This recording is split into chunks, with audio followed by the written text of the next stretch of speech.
कहता है which statement about the position of the elements in the periodic table are correct। देखिए अब वो कह रहा है 4 स्टेटमेंट्स हैं, 1 2 3 4।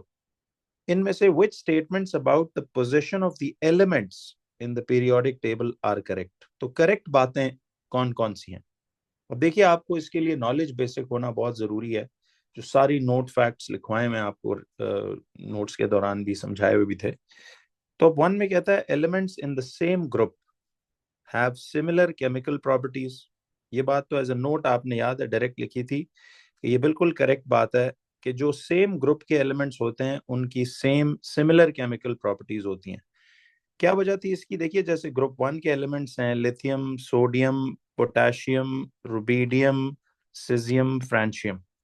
Now see if they all are from group 1, तो इसका मतलब है इन सब के इनिशियली जितने भी इलेक्ट्रॉन्स होंगे लास्ट शेल में इनके एक ही इलेक्ट्रॉन होगा। ठीक है, लास्ट शेल में इन सब का एक ही इलेक्ट्रॉन होगा। तो जब सबके लास्ट में there is going to be, मैं आपको इस बात की वजह बता रहा हूं कि इनकी केमिकल प्रॉपर्टीज सेम ग्रुप में एलिमेंट्स की केमिकल प्रॉपर्टीज सेम क्यों होती हैं, उसकी लॉजिक बता रहा हूँ। बिकॉज देखिए इन सब के वैलेंस इलेक्ट्रॉन्स एक जैसे होते हैं। सेम ग्रुप वाले एलिमेंट्स के लास्ट शेल में इलेक्ट्रॉन्स एक तरह के होते हैं। अब ये अगर सारे ग्रुप 1 मेंबर्स हैं तो इन सब के लास्ट में एक इलेक्ट्रॉन है, ये सब उस एक इलेक्ट्रॉन को लूज करेंगे और लूज करके एज अ रिजल्ट 1+ का चार्ज अपने पे लेकर आएंगे। तो आपको ये पता ना कि देखिए लिथियम भी 1+ चार्ज बनाता है, सोडियम भी 1+ बनाता है, पोटेशियम का भी चार्ज 1+ है, रुबीडियम 1+ है, सीजियम 1+ है, मिसाल फ्रांशियम 1+ है। तो ये सारे ग्रुप 1 के जब 1 पॉजिटिव चार्ज बनाएंगे तो सपोज अगर ये किसी दूसरे एलिमेंट से रिएक्ट करते हैं, मिसाल देखिए अगर इन सारों को हम क्लोरीन गैस से रिएक्ट करवाएं सपोज, तो ये क्लोराइड आयन से जुड़ेंगे तो लिथियम भी देखिए क्लोराइड से जुड़कर LiCl ही बनाएगा, सोडियम भी क्लोराइड से जुड़कर NaCl ही बनाएगा, पोटेशियम भी क्लोराइड से जुड़कर KCl ही बनाएगा। तो देखिए इनके फॉर्मूला के फॉर्मेट्स भी एक ही तरह के आ रहे हैं। ये बात शो करता है कि elements in the same group have similar chemical properties.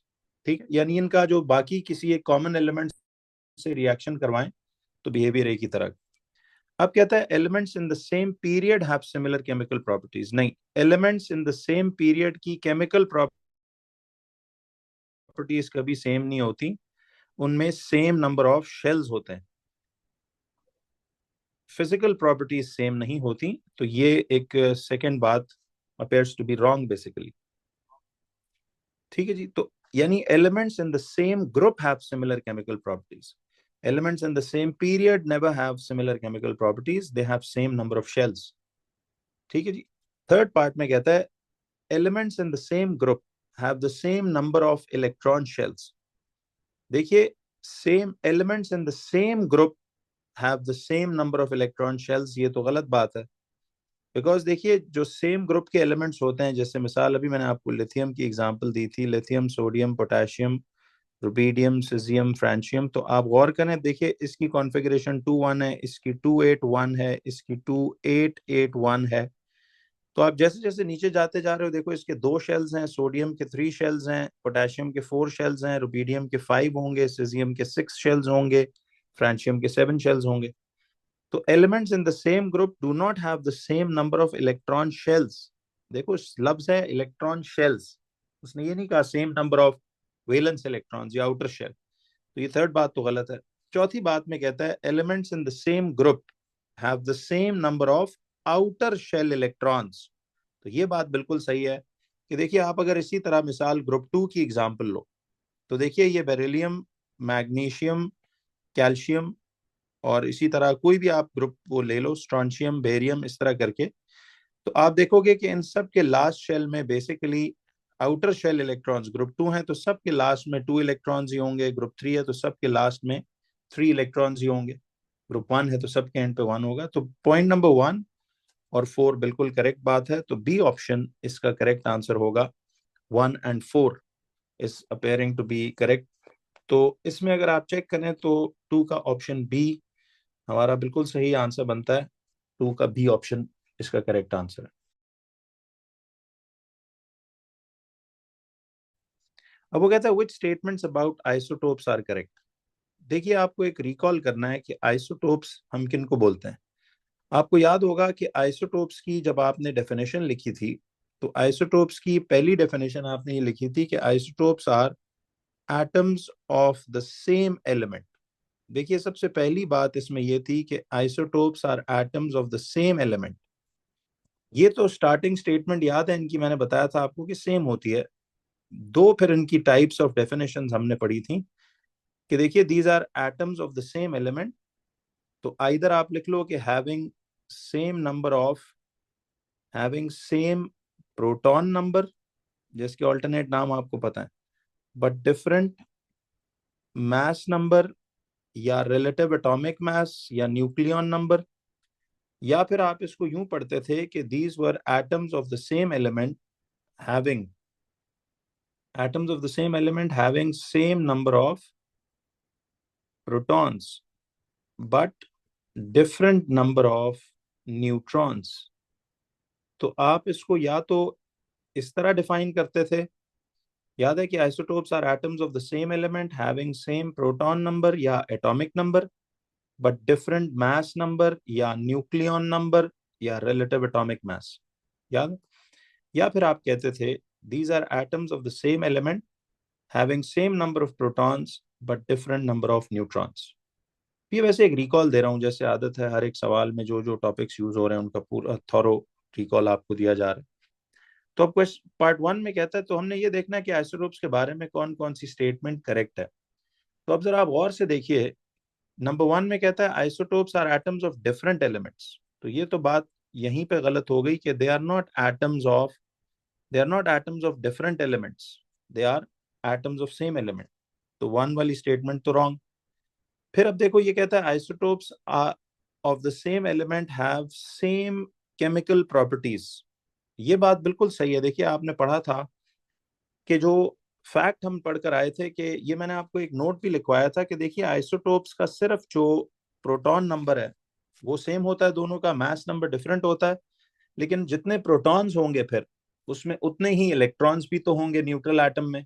तो फिर उनकी कॉन्फ़िगरेशन एक ही तरह की बनेगी। अब देखिए ये एक छोटी सी मिसाल आप ले लो, जैसे फॉर एग्जांपल अगर हम कहते हैं कि सोडियम का एक आइसोटोप है 1123 और एक सोडियम का आइसोटोप है 1124। अब देखिए इसकी कॉन्फ़िगरेशन भी 281 है और इस वाले आइसोटोप की कॉन्फ़िगरेशन भी 281 होगी, बिकॉज 11 एक्चुअली तो इसमें प्रोटॉन्स हैं, but since every atom initially is neutral तो उसमें इलेक्ट्रॉन्स भी तो फिर 11 ही होने चाहिए, और 11 के साथ 281 कॉन्फ़िगरेशन बनती है। इसी तरह इसकी भी प्रोटॉन नंबर 11 है, यानी इसमें प्रोटॉन्स तो 11 है, तो न्यूट्रल एटम होने के नाते इलेक्ट्रॉन्स भी इसमें 11 ही होंगे और कॉन्फ़िगरेशन वही बनेगी। जब कॉन्फ़िगरेशन सेम बनती है दोनों की, तो देखिए दोनों अपना लास्ट का एक एक इलेक्ट्रॉन लूज करेंगे। तो चाहे ये वाला आइसोटोप बने या चाहे ये वाला आइसोटोप, दोनों पर चार्ज तो 1+1+ का ही होगा। तो ये Na1123 भी 1 पॉजिटिव चार्ज होता है, Na1124 भी 1 पॉजिटिव चार्ज ही होगा। तो बेसिकली याद रखिएगा कि आइसोटोप्स का सिर्फ proton number same, mass number different होता है, लेकिन उनकी कॉन्फ़िगरेशन बिल्कुल एक तरह की होती है, और वो आयंस भी एक ही तरह के बनाते हैं। और जब एलिमेंट्स, याद रखिए आयन एक तरह का बना रहा है, तो अगर फर्ज करो ये सोडियम भी क्लोराइड से जुड़ेगा तो NaCl ही बनाएगा, और ये आइसोटोप भी अगर क्लोराइड से जुड़ेगा तो NaCl ही बनाएगा। तो ये तो नहीं कि वो कोई डिफरेंट Na2Cl बना देगा या उस तरह करके। तो इसीलिए इनका केमिकल कंपाउंड भी बिल्कुल एक ही टाइप का बनता है। तो ये बात जहन में रखिएगा कि isotopes are of the same element having same chemical properties. तो उनकी केमिकल प्रॉपर्टीज बिल्कुल सेम होती हैं बिकॉज उनकी कॉन्फ़िगरेशन एक तरह की होती है। तो ये 2 वाली बात तो मुझे सही लग रही है फिलहाल। अब देखते हैं थर्ड में कहता है isotopes are atoms with the same relative atomic mass. तो ये तो बिल्कुल गलत है इनका, देखो ना रिलेटिव एटॉमिक मास तो कभी सेम नहीं होता। तो थर्ड वाली स्टेटमेंट गलत हो गई। फोर्थ में कहता है isotopes of the same element have the same electronic configuration. तो ये बात तो सही है कि isotopes of the same element have same electronic configuration. तो मुझे ये 2 और 4 वाली बात बिल्कुल करेक्ट लग रही है। तो 2 एंड 4 वाली ऑप्शन फिर बनती है सी। तो 3 का सी आपका आंसर बनना चाहिए। लेट्स चेक कि 3 का सी ही बनता है कि नहीं। तो देखिए 3 का आप देख रहे हो कि आपके पास ऑप्शन सी इसका करेक्ट आंसर है। कहता है lithium and potassium are metals in group 1 of the periodic table. ठीक है जी। Lithium has a melting point of 181 degree and a density of 0.53। देखिए बच्चों, आपको ग्रुप 1 का जो ट्रेंड मैंने बताया था, इनफैक्ट ये ग्रुप 1 और ग्रुप 7 आपके रेफरेंसेस थे, याद है? ग्रुप 1 को और ग्रुप 7 को एज रेफरेंस हमने याद रखा था, ताकि ये मेटल्स का हमें सारे ट्रेंड्स मेटालिक ग्रुप्स का बता दे और ये हमें नॉन मेटालिक ग्रुप्स के ट्रेंड्स बता दे। अब देखिए ग्रुप 1 में हमने जैसे पढ़ा था कि लाला ने की रब से फरियाद, मिसाल ये आपके पास ग्रुप 1 के एलिमेंट्स थे। और ये था फाइंड क्लीनिंग ब्रूम इन एटिक। ठीक है, ये इसका ग्रुप 7 का ऑर्डर था। मैंने आपको क्या बताया था कि देखिए डाउन द ग्रुप 1, जो आपने ये बात पढ़ी थी कि डाउन द ग्रुप 1 जो रिएक्टिविटी है, ये तो ट्रेंड आपने पढ़ा था कि रिएक्टिविटी जो है ये इंक्रीज होती है। ठीक है, मैं जरा इनमें ऐसे डिफरेंशिएट कर दूं। डाउन द ग्रुप 1 रिएक्टिविटी बढ़ती है। ठीक है। दूसरा आपने एक पॉइंट ये पढ़ा था कि मेल्टिंग एंड बॉइलिंग पॉइंट जो अकेले मेटल्स का, देखिए यानी अकेला लिथियम, अकेला सोडियम, अकेला potassium, melting and boiling point ये डिक्रीज करता है। ठीक है, मेल्टिंग बॉइलिंग पॉइंट्स डिक्रीज करते हैं जैसे जैसे आप नीचे जाते हो। और जो डेंसिटी है रो, डेंसिटी तो हर ग्रुप में नीचे जाते हुए बढ़ती ही है, इंक्रीजेस। इसी तरह ग्रुप 7 का जो ट्रेंड आपने पढ़े थे कि देखिए ग्रुप 7 में नीचे जाते हुए, मैं बस अब इधर जगह नहीं है, मैं चलें यहाँ पे आ जाता हूँ इसके। ग्रुप 7 में नीचे जाते हुए रिएक्टिविटी के बारे में आपने पढ़ा था कि रिएक्टिविटी डिक्रीजेस। आपको याद है ना कि देखो इधर लिथियम से लीस्ट रिएक्टिव ऊपर है, फ्रांशियम से फास्टेस्ट नीचे है, तो रिएक्टिविटी बढ़ती है। अब इधर अगर बढ़ती है तो यहाँ पे फ्लोरीन से क्लोरीन तक, फ्लोरीन फास्टेस्ट है, एस्टेटीन याद है आहिस्ता तरीन। तो नीचे आते हुए रिएक्टिविटी तो डिक्रीज करती है, उसकी रीजन सारी आपने देखी थी। ठीक है, लेकिन मेल्टिंग एंड बॉइलिंग पॉइंट आपने क्या पढ़ा था कि मेल्टिंग एंड बॉइलिंग पॉइंट नीचे आते हुए देखो, फ्लोरीन गैस है, क्लोरीन गैस है, ब्रोमीन लिक्विड है, आयोडीन सॉलिड है, ये सॉलिड है। तो जब आप गैस टू सॉलिड आ रहे हो तो पार्टिकल्स की फोर्स ऑफ अट्रैक्शन तो स्ट्रेंथन हो रही है, उन्हें तोड़ने में हीट ज्यादा लगना शुरू होगी। तो मेल्टिंग बॉइलिंग पॉइंट नीचे आते हुए इंक्रीज करता है, इट इंक्रीजेस। ठीक है, लेकिन जो डेंसिटी है वो तो किसी भी ग्रुप में मेटालिक हो या नॉन मेटालिक, हमने पढ़ा था कि वो हमेशा बढ़ती ही है। तो मुझे ये बताइए कि ये तो मैंने वैसे एक रिकॉल चले आपको दे दिया, तो अब देखो जो ट्रेंड्स डाउनवर्ड ग्रुप 1 मेटल्स में है, वही ट्रेंड, यही तीनों बातें ग्रुप 2 मेटल्स में भी होंगी, ग्रुप 3 में भी होंगी। इसी तरह ग्रुप 7 के जो ये तीन ट्रेंड्स थे, यही ट्रेंड्स ग्रुप 4, 5, 6 में भी फॉलो होंगे। तो खैर इस वक्त तो उसने कहा था lithium and potassium are metals of group 1। तो हम जरा सिर्फ इस साइड की स्टोरी पे जहन रखेंगे। तो वो कहता है lithium as a melting point of 181। देखो लिथियम का मेल्टिंग पॉइंट कहता है 181 डिग्री सेल्सियस है। ठीक है, और कहता है उसकी डेंसिटी 0.53, इसका रो जो है वो 0.53 ग्राम्स पर सीएम क्यूब है। तो वो कहता है कि फिर बताइए कि which row describes the melting point and density of potassium. अब देखिए लिथियम का मेल्टिंग पॉइंट 181 है, तो पोटेशियम का नीचे जाते हुए मेल्टिंग पॉइंट कम होता है ना। तो अगर इसका 181 है तो पोटेशियम का लेस देन 181 नहीं होना चाहिए। तो देखो ना, क्योंकि नीचे आते हुए हमने अभी ट्रेंड पढ़ा हुआ है कि मेल्टिंग बॉइलिंग पॉइंट ग्रुप 1 में डिक्रीज करता है, मेटालिक ग्रुप सारों में मेल्टिंग बॉइलिंग पॉइंट डिक्रीज करता है, नॉन मेटालिक्स में मेल्टिंग पॉइंट बढ़ता है। ठीक, तो उससे याद रखा जा सकता है। तो अब जब लिथियम का आपके पास 181 डिग्री है, तो नीचे आते हुए मेल्टिंग पॉइंट जब कम होगा तो पोटेशियम का लेसर दैन। अब देखिए पोटेशियम का याद रखें लेसर दैन 181 डिग्री सेल्सियस होगा, मेल्टिंग पॉइंट कोई 181 से लेसर होगा। तो ये ग्रेटर वाली तो दोनों ऑप्शंस गई। अब डेंसिटी की बात हम देख रहे हैं, तो डेंसिटी तो नीचे आते हुए हमने पढ़ा है कि हमेशा बढ़ती ही है। तो अगर लिथियम की डेंसिटी 0.53 है तो पोटेशियम की density will be greater than, इसका रो जो है वो ग्रेटर दैन 0.53 ग्राम्स पर सीएम क्यूब होगा। तो मेल्टिंग पॉइंट देखिए लेसर दैन 181 डिग्री सेल्सियस आ रहा है और डेंसिटी ग्रेटर देन 0.53 होगी, तो ये ऑप्शन बी इसका करेक्ट आंसर है। तो आई होप बच्चों ये फुल डिटेल्ड रिकॉल्स आपको फायदा दे रहे हैं, इससे चीजें याद भी रहती हैं, समझ भी आती है कि क्या हो रहा है।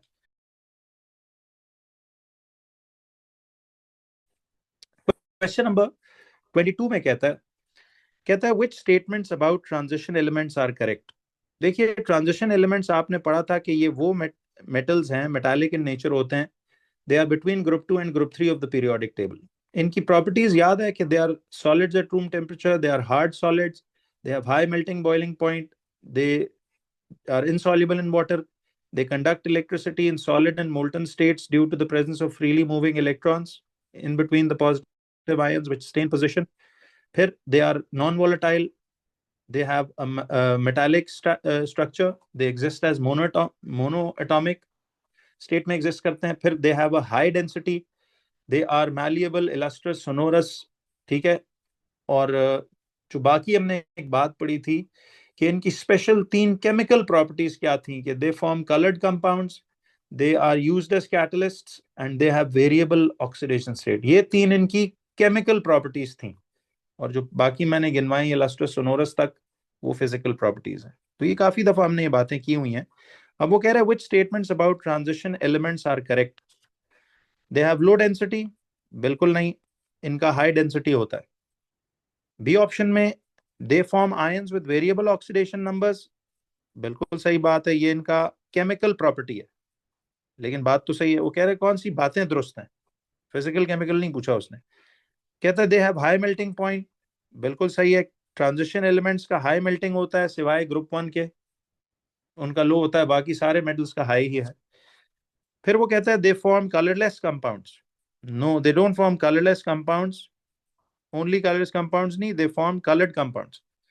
तो 2 और 3 वाली बात सिर्फ इसमें दुरुस्त लग रही है, तो इसका मतलब है कि 22 का सी ऑप्शन इसमें करेक्ट होना चाहिए। तो देखिए नॉलेज आपकी ठीक होगी तो बातें आपको समझ आएंगी। 22 का C option is the correct answer. 23rd में कहता है which statement describes the elements in group 8 of the periodic table.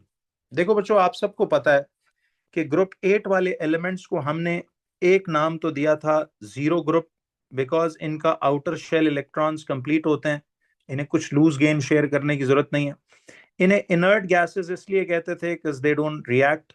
इन्हें हम रेयर गैसेस इसलिए कहते थे कि ये हवा में बहुत थोड़ी तादाद में, लेस देन 1% मौजूद हैं, ठीक है। इन्हें नोबल गैसेस भी खिताब दिया जाता है। ग्रुप 8 के बारे में आपने एक चीज पढ़ी थी कि इन सब का, देखिए इनका स्टेबल इलेक्ट्रॉनिक कॉन्फ़िगरेशन है, यानी इनके आउटर शेल में डुप्लेट ऑक्टेट पूरा है, लेकिन हीलियम का आपको याद है डुप्लेट था, और बाकी helium, neon, argon, krypton, xenon, radon, इन सारों के जितने भी शेल्स हैं लास्ट में 8 इलेक्ट्रॉन्स आपको मिलेंगे। तो बाकी सबका तो ऑक्टेट पूरा है, बट हीलियम का डुप्लेट पूरा है। तो you can't say कि all of them have 8 electrons in the outer shell. Helium has 2, बाकी सबके 8 हैं, ठीक है। तो वो कहते हैं their atoms have full outer shell electrons। तो ये बात तो बिल्कुल सही लग रही है कि इनका आउटर शेल, देखो लफ्ज पे गौर करना कि आउटर शेल इलेक्ट्रॉन्स जो हैं इनके फुल हैं, तो ये तो सही है, सबके डुप्लेट्स ऑक्टेट्स पूरे हैं। फिर कहता है दे आर अनरिएक्टिव मेटल्स। देखो बच्चों अनरिएक्टिव तक तो बात सही है, बट ये मेटालिक नहीं है, ये मोनो एटॉमिक गैसेज हैं सारी। दे आर नॉट मेटालिक, ये सारे के सारे गैशियस हैं। तो ये मेटल्स के लफ्ज ने हमें बताया कि ये सेकंड स्टेटमेंट गलत है। फिर कहता है they are mono atomic gases, ये बात बिल्कुल सही है कि they are mono atomic gases. और फिर कहता है दे आर डायटोमिक गैसेस, तो ये बात तो बिल्कुल गलत है। ग्रुप 8 के तमाम elements are mono atomic gases. तो 1 एंड 3 वाली स्टेटमेंट बिल्कुल ठीक लग रही है। इसका मतलब है कि आपका 23 का ऑप्शन ए बनता है। तो इफ यू लुक बैक तो 23 का बिल्कुल सही है, ए ऑप्शन। अब वो 30th में कहता है which physical properties are typical of all metals. देखिए सारे मेटल्स की कहता है कौन सी बात टिपिकल है। तो सबसे पहली चीज तो ये कि they are good heat conductivity, बिल्कुल सही है कि ये सारे हीट के बड़े अच्छे कंडक्टर्स होते हैं, ठीक है, कोई भी इनमें एक्सेप्शन नहीं है। देखिए, तो good conductors of electricity, heat and electricity दोनों का ना इफेक्ट एक ही है, और दोनों के लिए रिस्पॉन्सिबल मेटल्स में फ्रीली मूविंग इलेक्ट्रॉन्स ही होते हैं। तो वो कह रहा है सारे मेटल्स के बारे में कौन सी बातें टिपिकल हैं। अच्छा, कहता है दे हैव लो डेंसिटी। तो ये बात तो देखो, सारे मेटल्स की हाई डेंसिटी होती है, ग्रुप 1 वालों की लो डेंसिटी है, तो सारे मेटल्स तो लो डेंस नहीं होते। तो ये 2 वाली बात गलत हो गई। तीसरी बात मैलिएबिलिटी, तो ये बात भी कॉमन है, सारे मेटल्स जो हैं they are malleable, ductile, sonorous, lustrous, high density, ये सब बातें थी। लेकिन लो डेंसिटी सब मेटल्स के लिए ट्रू नहीं है, ये लो डेंसिटी सिर्फ ग्रुप 1 ओनली होते हैं, ठीक है। बाकी ग्रुप 2, 3 ट्रांजिशन सब हाई डेंसिटी मेटल्स हैं। तो 1 और 3 वाली बात दुरुस्त लग रही है, तो 30th का बी ऑप्शन इज करेक्ट।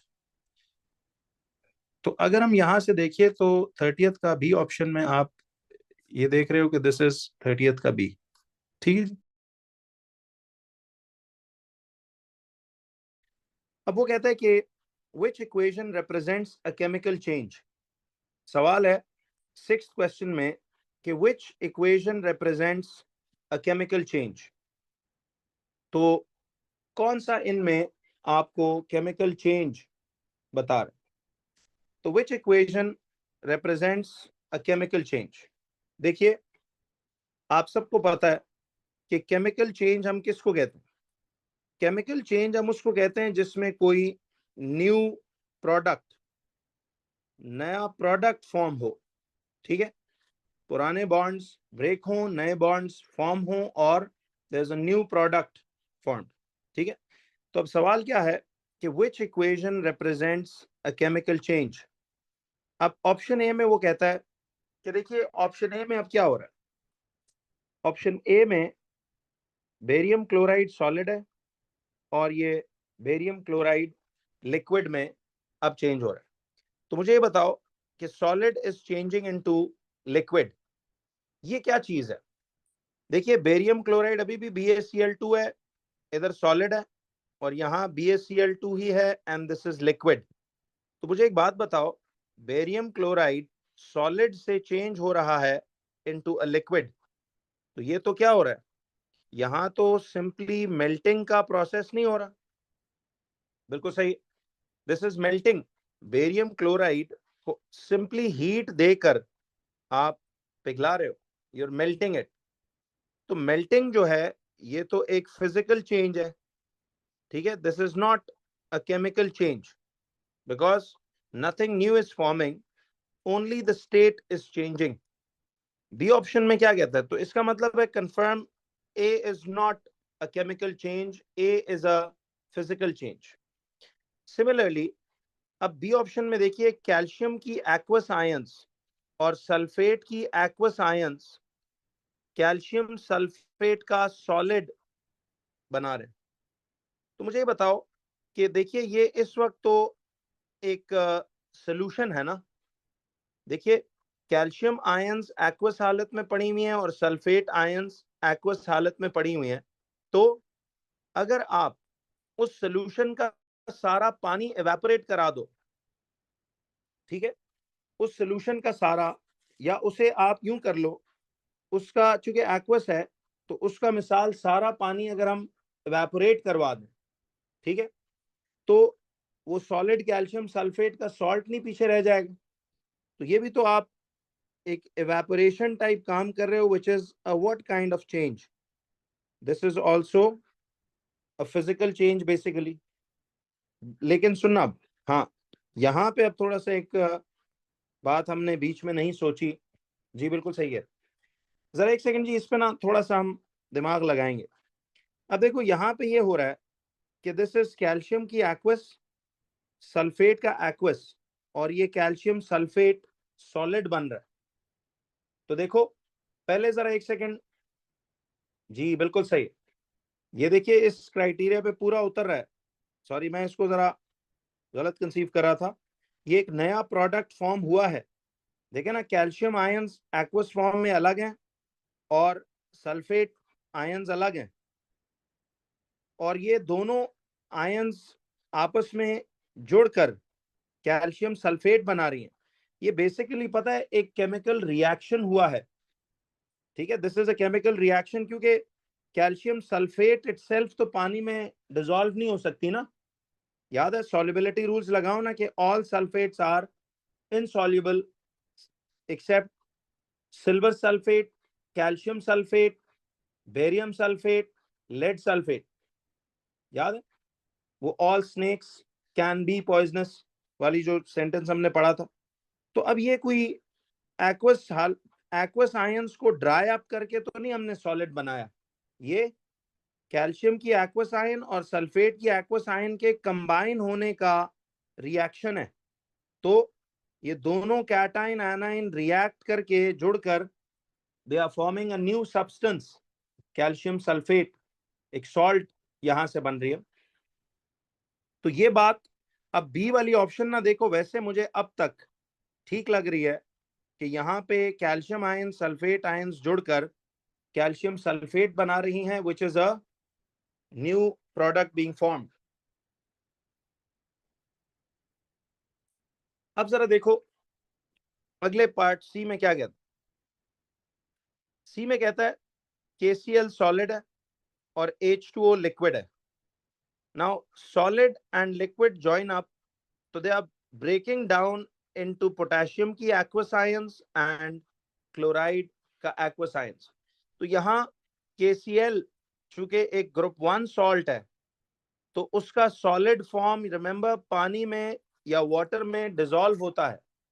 तो KCl is soluble in water, तो ये बेसिकली KCl का पानी के अंदर डिसॉल्व होकर पोटेशियम आयंस और क्लोराइड आयंस के फॉर्म होने का एक क्या है ये, तो ये भी तो फिजिकल चेंज है।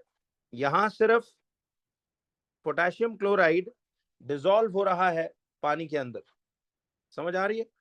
तो देखिए इसमें the potassium chloride is just dissolving in water to form potassium ions and Cl ions।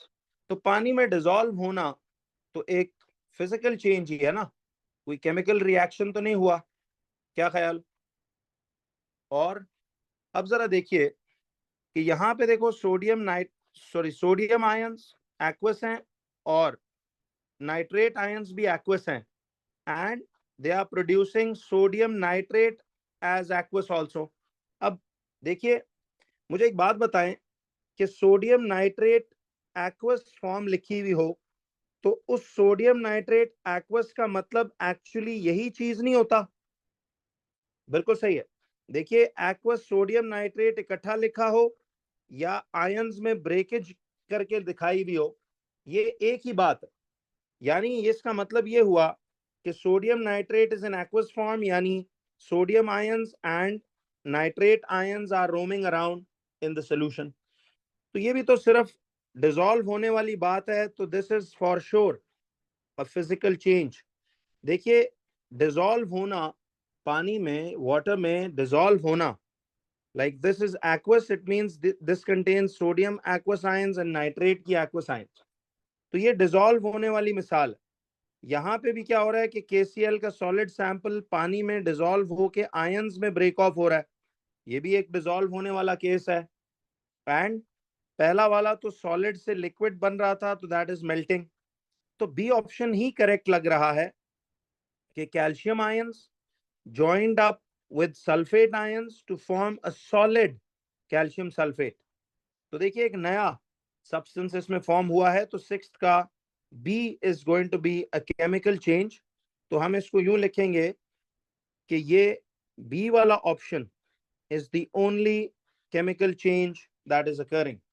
Now see, I'm giving you full explanations, you just have to basically quickly figure out कि यार कौन कौन सा answer हो सकता है। तो C भी एक फिजिकल चेंज है, D is also a physical change, only B option is a chemical change.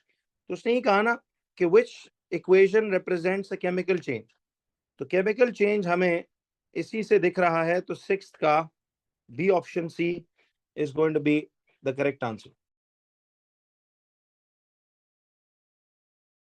Question number 21 पे जरा आप देखिएगा सारे। क्वेश्चन नंबर 21 में क्या कहता है? क्वेश्चन नंबर 21 में कहता है कि which statement about alkali metals is correct. कहता है जी कौन सी statement about alkali metals correct है। मुझे ये बताओ बच्चों, एल्कली मेटल्स किसको कहते हो? एल्कली मेटल्स हम किन को कहते थे? ग्रुप 1 के मेटल्स को हम एल्कली मेटल्स का टाइटल देते हैं। देखो, ग्रुप 1 को एल्कली मेटल्स कहते हैं और ग्रुप 2 को एल्कलाइन अर्थ मेटल्स कहते हैं। हर ग्रुप का हमने याद है एक नाम रखा था। तो ग्रुप 1 एल्कली मेटल्स का मतलब ये ग्रुप 1 मेटल्स हैं। अच्छा, अब मुझे एक बात वैसे जस्ट फॉर रिकॉल पर्पसेस पूछ रहा हूं कि ग्रुप 1 मेटल्स की बात जब हम करते हैं कि ग्रुप 1 के तमाम मेटल्स को we call them alkali metals, तो इसमें कौन कौन आता है? इसमें lithium, sodium, potassium, rubidium, caesium and francium. याद है इसमें वो सेंटेंस था ना कि लाला ने की रब से फरियाद। अब ये सारी हमने एक वो जो ट्रेंड्स पढ़े थे, डू यू रिमेंबर कि डाउन द ग्रुप 1 जाते हुए व्हाट हैपेंस? पहला पॉइंट आपने ये पढ़ा था कि नीचे जाते हुए रिएक्टिविटी को क्या होता है? रिएक्टिविटी इंक्रीजेस, याद है? और इसकी सारी लॉजिक रीजन हमने देखी थी कि क्यों बढ़ती है। बिकॉज शेल्स बढ़ते हैं, शेल्स बढ़ते हैं तो न्यूक्लियस और वैलेंस शेल का फासला बढ़ना शुरू हो जाता है, जिससे pull of the nucleus on the valence shell weaker होती चली जाती है और इलेक्ट्रॉन लूज करवाना आसान होता चला जाता है। तो जो मेटल जितना इजीली इलेक्ट्रॉन लूज करेगा वो उतना रिएक्टिव ज्यादा हो। याद है वो मिसाल के पर्सन लूजेस टेम्पर इजीली, तो दैट्स अ रिएक्टिव पर्सन। इसी तरह ये भी वही केस है। तो अब याद रखिएगा कि reactivity increases down the group 1। फिर हमने पढ़ा था कि डेंसिटी क्या होती है इनकी। ये 3 फैक्ट्स मैंने अपडेट करवाए थे कि डेंसिटी भी याद है इंक्रीजेस। जैसे जैसे आप नीचे जाते हो वैसे इन सब की डेंसिटी पानी से कम है। They are less dense than water, they float on the water surface, याद है? बट अगर इनकी आपस में कंपैरिजन की जाए तो सबसे लोएस्ट डेंसिटी लिथियम की है, then sodium is more denser, potassium is even more, rubidium उससे भी ज्यादा, सीजियम, फ्रांशियम सबसे ज्यादा मिसाल डेंसर मटेरियल होगा ग्रुप 1 में। ठीक है। और तीसरा एक पॉइंट हमने पढ़ा था कि डाउन द ग्रुप आते हुए मेल्टिंग एंड बॉइलिंग पॉइंट, इसको क्या होता है? Yes, melting and boiling point जो है दैट डिक्रीजेस। ये 3 फैक्ट्स आपको याद रखवाए गए थे मैंने, याद है वो एडिशनल पॉइंट्स जो लिखवाए थे इसमें कि डाउन द ग्रुप रिएक्टिविटी बढ़ती है, डेंसिटी बढ़ती है और मेल्टिंग बॉइलिंग पॉइंट कम होता है। तो अब जरा मुझे ये बताओ कि डेंसिटी बढ़ गई, मेल्टिंग बॉइलिंग पॉइंट बढ़ गया, रिएक्टिविटी बढ़ गई। अब सवाल ये था कि वो कहता है कि lithium is more dense than sodium. Lithium जो है वो मोर डेंस दैन सोडियम। क्या ये सही बात है? अब ये बातें जहन में रखो और देखते जाते हैं कि देखिए वो कह रहे हैं lithium is more dense than sodium. नीचे जाते हुए डेंसिटी बढ़ रही है ना, तो लिथियम लेस डेंस होगा और सोडियम मोर डेंस होगा। Sodium is more dense than lithium because density is increasing down the group. तो स्टेटमेंट 1 तो बिल्कुल गलत बात है। क्या ख्याल? रोकना बच्चों, जहां ना समझ आया, I can explain as many times you will say, सिर्फ इसको क्लियर करके चलो। मैं फुल रिकॉल दे रहा हूं पूरे पूरे चैप्टर। इनफैक्ट बी में कहता है sodium is more reactive than potassium. क्या सोडियम मोर रिएक्टिव है? देखिए रिएक्टिविटी भी बढ़ रही है, तो sodium is less reactive, potassium is more. Sodium is not more reactive, it is less reactive. B is wrong. इस तरह आपने ना एमसीक्यूज को डिलीटिंग मेथड से करते जाना। सी में कहता है sodium has a higher melting point than potassium. क्या ख्याल? इजंट दिस करेक्ट कि sodium has a higher melting point than potassium?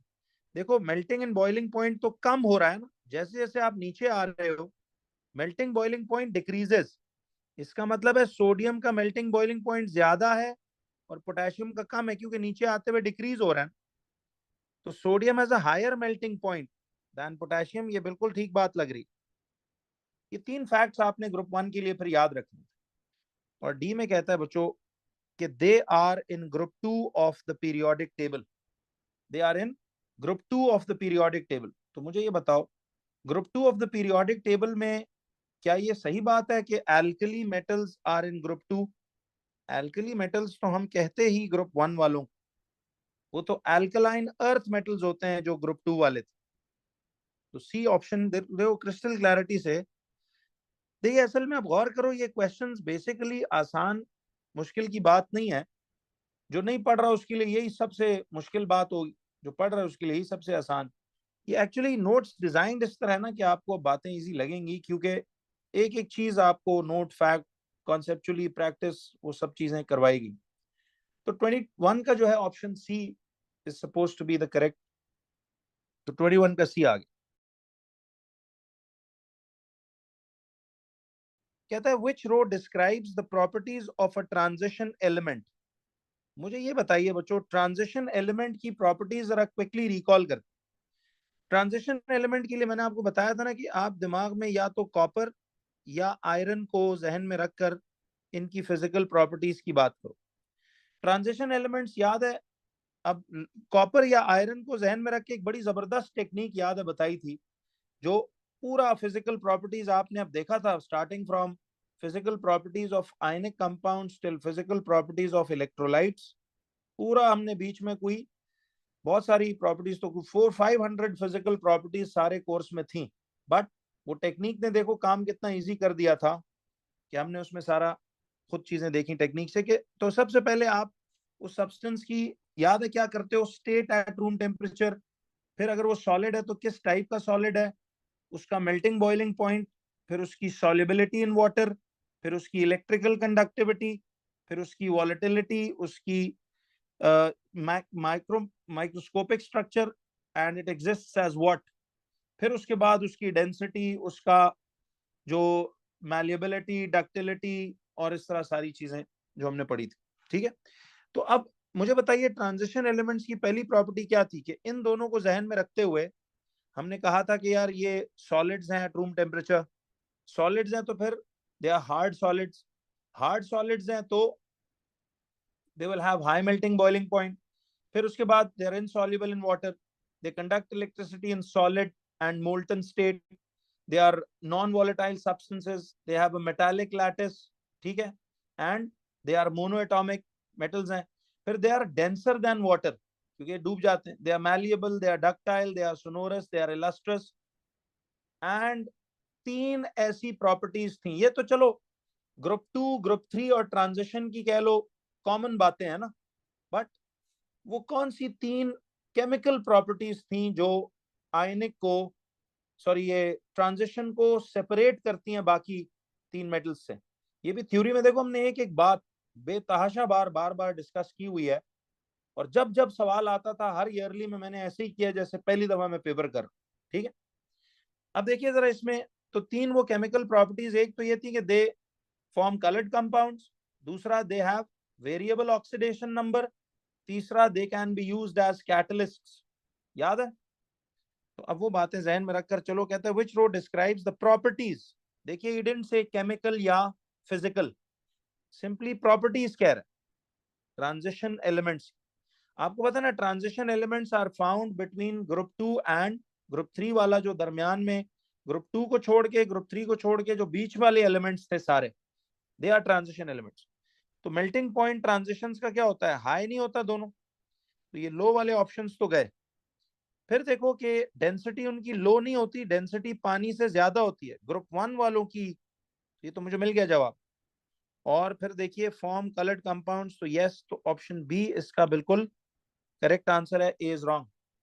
तो 22 का जो है आपका मिसाल, ये ए ऑप्शन आंसर है। तो लेट्स चेक कि 22 का हमारा, सॉरी ए कह रहा हूं, B option, B is the correct answer for 22।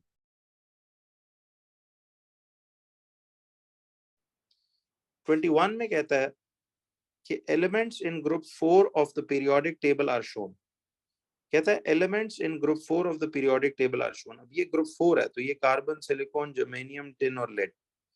देखिए बच्चों, अब वो कहता है कि आगे what does not occur, what does not occur in group 4 as it is descended। यानी ग्रुप 4 में कहता है जब आप नीचे आते हो, डिसेंड करते हो, सी डिसेंड का मतलब होता है कि आप ग्रुप 4 में जब नीचे की तरफ आ रहे हैं तो व्हाट डज नॉट अकर, क्या नहीं हो रहा होता। ठीक है, आप जरा चेक कीजिएगा कि क्या नहीं हो रहा होता। ये ग्रुप 4 है, उसमें आप नीचे आ रहे हो, क्या नहीं हो रहा।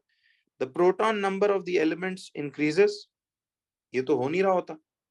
देखिए अब कार्बन का आपको पता है 612 है, सिलिकॉन का 1428 है, ठीक है, जर्मेनियम का उससे ज्यादा होगा, टिन का उससे ज्यादा होगा, उससे ज्यादा होगा। तो इसका मतलब है प्रोटॉन नंबर तो ऑफ द एलिमेंट बढ़ता जाएगा ना, क्योंकि आप जब अगले एलिमेंट्स पे जाते हो तो प्रोटॉन नंबर्स तो बढ़ता जा रहा है। ठीक है, तो ये तो अकर हो रहा है, see this is occurring, but answer ये नहीं है। उसने कहा क्या नहीं हो रहा होता। देखो ये जरा सवाल गौर से डज नॉट वाले को पढ़ा करो। तो इसमें कहता है क्या हरकत नहीं हो रही एज यू कम डाउन। तो ए में कहता है the proton number of the element increases, तो ये प्रोटॉन नंबर तो एलिमेंट का डेफिनेटली क्या करता है, ये तो बढ़ता है, प्रोटॉन नंबर तो बढ़ता है। तो इसका मतलब ये हुआ कि प्रोटॉन नंबर बढ़ता है, तो ये हमारा आंसर नहीं है, बिकॉज दिस हैपेंस। उसने कहा क्या नहीं होता, समझ रहे हो ना सवाल। फिर कहता है the elements become more metallic. बाकी देखिए ये कार्बन नॉन मेटल है, सिलिकॉन नॉन मेटल है, जर्मेनियम भी चलो, टिन और लेड तो मेटल्स हैं। तो एलिमेंट नीचे आते हुए तो मोर मेटालिक हो रहा है, तो ये बात तो हो रही है कि the element becomes more metallic, ये तो हो रही है। वो कह रहे हैं क्या बात नहीं हो रही, तो इसका मतलब हमारा ऑप्शन बी भी आंसर नहीं है, बिकॉज ए भी अकर हो रहा है, बी वाली हरकत भी अकर हो रही है। बट वो कहता है कि the elements have more electrons in their outer shell. मुझे बताइए कि electrons, the elements have more electrons in their outer shell. अगर बच्चों ये सारे ग्रुप 4 के मेंबर्स हैं, तो ग्रुप 4 के हमेशा 4 वैलेंस इलेक्ट्रॉन्स ही नहीं होंगे ईच मेंबर के, तो सबके इधर जो है वो 4 वैलेंस इलेक्ट्रॉन्स ही होने चाहिए। ये वो कॉन्सेप्ट एक्चुअली ग्रुप का चेक कर। तो देखिए this does not happen, all of them have the same 4 valence electrons. ये कह रहा है कि the elements have more electrons in their outer shell. तो see this thing does not occur. ये बात याद रखिए कि ये चीज does not occur, ये हरकत नहीं हो रही। सबके लास्ट शेल में 4 इलेक्ट्रॉन्स ही होंगे, मोर इलेक्ट्रॉन्स नहीं होते जा रहे। और डी में कहता है the elements have more electron shells. तो इलेक्ट्रॉन शेल्स, हाँ इलेक्ट्रॉन के शेल्स तो बढ़ते जा रहे हैं। देखिए कार्बन की कॉन्फ़िगरेशन 2,4 है, सिलिकॉन की 2,8,4 होगी। चूंकि ये हर एलिमेंट अगले अगले पीरियड में लाई कर, तो जाहिर है शेल्स तो बढ़ते जाएंगे, क्योंकि शेल्स का ताल्लुक पीरियड नंबर से होता है।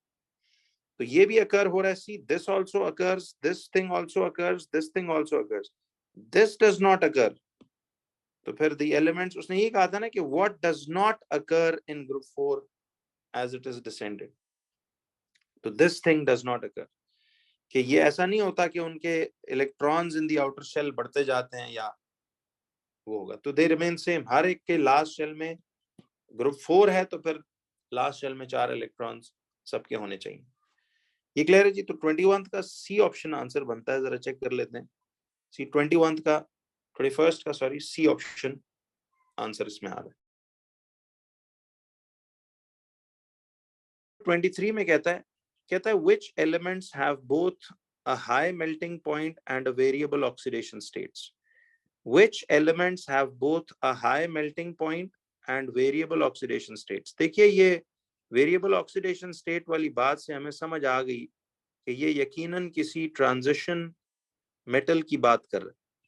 और ट्रांजिशन मेटल्स आपको याद है कि वो ग्रुप 2 और 3 के दरमियान होते हैं। तो उसने कहा एल्कली मेटल्स। अब देखो बात बड़ी सीधी कर रहा है, एल्कली मेटल्स तो हम ग्रुप 1 के मेटल्स को कहते थे, याद है, alkali metals are group 1 metals. Halogens तो हम, ये ट्रांजिशन एलिमेंट्स, वैसे इसका आंसर तो क्लियरली मिल गया कि देखिए ट्रांजिशन एलिमेंट्स की मैंने आपको प्रॉपर्टीज सारी वो बताई थी कि बी ऑप्शन में आप देखो तो ट्रांजिशन एलिमेंट्स का हाई मेल्टिंग पॉइंट भी होता है और वेरिएबल ऑक्सीडेशन स्टेट भी होती है। तो ये खैर ये दोनों बातें जो है टिपिकली ट्रांजिशन मेटल्स की तरफ ही इशारा कर रही है। तो ट्रांजिशन एलिमेंट्स की बात हो रही है। हैलोजेंस तो ग्रुप 7 वाले हैं और नोबल गैसेस ग्रुप 8 वाले हैं। तो ये बी ऑप्शन इसका आंसर है। तो 23 का बी ऑप्शन हम करेक्ट आंसर मान लेते हैं, तो दिस इज 23 का बी।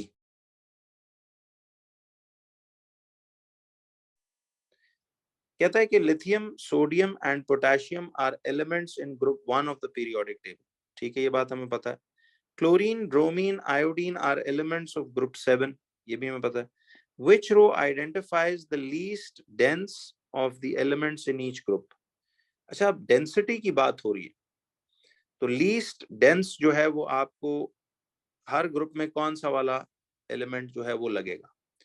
देखिए, अब ये it's more of a fact, like एक चीज है कि ग्रुप 1 के मेम्ब्रान का आप लोग जो है वो एक रिलेशन इसमें अपडेट कर लीजिएगा कि ये ग्रुप 1 है और ये ग्रुप 7 है। ठीक है, ग्रुप 1 का देखिए lithium, sodium, potassium, rubidium, caesium, francium, और ग्रुप 7 का फ्लोरीन, क्लोरीन, ब्रोमीन, आयोडीन और एस्टेटीन। देखिए, अब आप जब डाउन द ग्रुप जाते हो तो रिएक्टिविटी का तो खैर चले हमें सबको पता है कि किस में रिएक्टिविटी बढ़ती है, किस में कम होती है, ये हमें मालूम है। देखिए, इसमें हमें ये पता है कि ये लीस्ट रिएक्टिव है, रिएक्टिविटी का तो ये सिचुएशन है ना, और ये मोस्ट रिएक्टिव है। ठीक है, इसी तरह फ्लोरीन इधर मोस्ट रिएक्टिव है, वो सारी लॉजिक्स रीजंस आपने देखी हुई हैं, और ये लीस्ट रिएक्टिव है।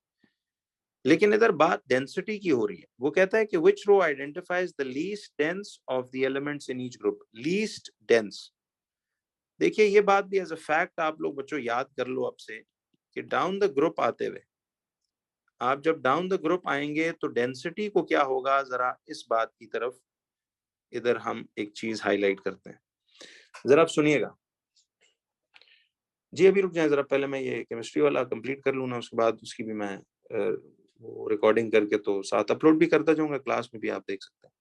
अच्छा, डेंसिटी के बारे में जी जरा एक फैक्ट याद कर लें कि ग्रुप 1 में जब आप नीचे जाते हो तो इसके बारे में बच्चों ये फैक्ट जरा याद कर लो कि डाउन द ग्रुप 1 डेंसिटी जो है, इधर अपडेट कर लें बात, डेंसिटी इंक्रीजेस। ठीक है, डाउन द ग्रुप जो है वो डेंसिटी इंक्रीज होती है। इंक्रीज का क्या मतलब है कि सबसे कम डेंस जो है वो लिथियम होगा, लिथियम सबसे लीस्ट डेंस है। ठीक है, और फ्रांशियम सबसे मोस्ट डेंस है। ये बात याद रखना जरा। तो ग्रुप 1 में रिएक्टिविटी का भी यही ट्रेंड है। देखिए, रिएक्टिविटी भी बढ़ती है और डेंसिटी भी जैसे जैसे आप जाते हो तो वो भी बढ़ती चली जाती है। ठीक है, ये बस कंप्लीट हो जाए उसके बाद फिजिक्स करेंगे, बता दो। अच्छा जी, और इसी तरह से ग्रुप 7 में तो इसका बिल्कुल क्या होगा, जरा देखिए, क्लोरीन, ब्रोमीन और आयोडीन। हाँ, अब ग्रुप 7 में आप देख रहे हो कि नीचे जाते हुए ये याद है ना कि ये गैस है, ये गैस है, ये लिक्विड है, ये सॉलिड है, ये सॉलिड है। तो डेंसिटी ऑब्वियस बात है कि इसमें भी डेंसिटी क्या करेगी, डाउन द ग्रुप जो है वो जाते हुए हम कहेंगे कि डेंसिटी यहां भी बढ़ेगी। तो डाउन द ग्रुप डेंसिटी जो है यहां भी आपकी बढ़ेगी। तो डाउन द ग्रुप 7 इधर भी डेंसिटी इंक्रीजेस। तो अब जरा ये देखिए कि नीचे जाते हुए इधर भी डेंसिटी बढ़ती है, और डाउन द ग्रुप 1 इधर भी डेंसिटी बढ़ रही है, और डाउन द ग्रुप 7 इधर भी डेंसिटी बढ़ रही है। तो अब मुझे ये बताइए कि जब नीचे जाते हुए डेंसिटी यहाँ भी बढ़ रही है और इस तरफ भी बढ़ रही है, तो फिर इस लिहाज से सबसे लीस्ट डेंस कौन है। देखिए, लिथियम, सोडियम और पोटेशियम में से लीस्ट डेंस लिथियम है। ग्रुप 1 में तो लिथियम आ गया, तो या ऑप्शन ए है या बी है।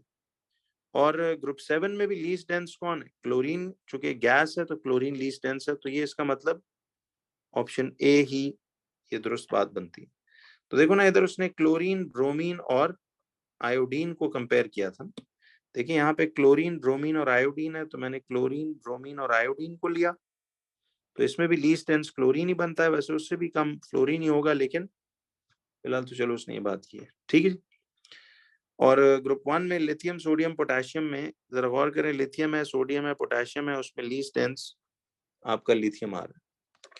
तो डाउन द ग्रुप 1 याद रखिएगा कि डाउन द ग्रुप 1 डेंसिटी जो है वो बढ़ रही है, और डाउन द ग्रुप 7 जो है वो डेंसिटी उधर भी बढ़ रही है। तो लीस्ट डेंस इधर से लिथियम है, और इसमें जो गिवन सिचुएशन है उसमें आपका वैसे जनरली पूछता तो लीस्ट डेंस लिथियम है ग्रुप 1 का, और ग्रुप 7 में फ्लोरीन है, बट ऊपर उसने चूंकि फ्लोरीन का ऑप्शन नहीं दिया हुआ, क्लोरीन ब्रोमीन आयोडीन दिया हुआ, तो 24th का ए है कि least dense of group 1 lithium है, और गिवन ऑप्शंस में से लीस्ट डेंस इस वक्त क्लोरीन है। तो इसका मतलब है कि 24th का ए ऑप्शन ये इसका आंसर है। ठीक है, बस इस बाकियों की जरूरत नहीं है इसमें, ये वाली तो याद रख लें। अच्छा, ये भी देखिए एक सिंपल लॉजिक है ना कि देखो यार, जब आप ग्रुप 7 में देखते हो तो नीचे आते हुए देखिए आपका क्या कर रहा है, गैस, गैस से चीज सॉलिडिफाई होती जा रही है।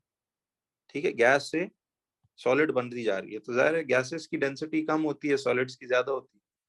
ठीक है, और ये जो ग्रुप 1 वाली लॉजिक है वो ये देख लें कि इसका देखो मास है 7, इसका 23, इसका 39, तो इस तरह मास बढ़ता जा रहा है, तो density is equal to mass upon volume.